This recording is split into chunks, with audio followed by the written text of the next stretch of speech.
अस्सलाम वालेकुम सारे वीरन की हाल चाल है वीरों। अस एक सर्वे का पेज बनाया ये लोगों की हेल्प करने वास्ते है। जेडे सर्वेयर नहीं आ रहे हैं बैरूने मुल्क खसूसन पाकिस्तान तो आ रहे हैं। पाकिस्तान से GPS बहुत कम मिलता है आम तौर पर। इतने आते हो तो GPS की डिमांड ज़्यादा है। हर शिरके हर कंपनी मुसद से GPS ज़रूरी है, मस्त है। तो अस इंट्रोडक्शन करा रहे हैं लाइका वीवा।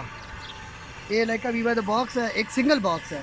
ये इसका रूवर सब कुछ इस है, कंट्रोलर हर चीज़ है। एक सिंगल जो बॉक्स है बस। और ये नाल दामने में 2 ट्राईपॉड लगाए ये दोनों मेरे भाई दिखाते नो।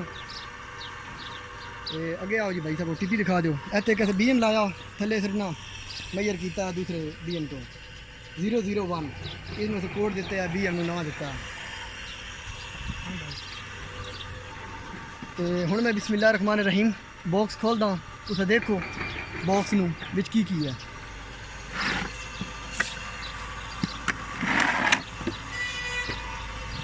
ये वीरों बैटरियां इसदियां, इसका चार्जर बेस रूवर और इसकी अपोजिट साइड के उत्ते लगे क्लिप लगी है खोल सो। इसका कंट्रोलर बेस प्लेट और ट्राई बेंच ऊपर लाना वाली। बाकी इसका एंटीना हो गया, एंटीना केबल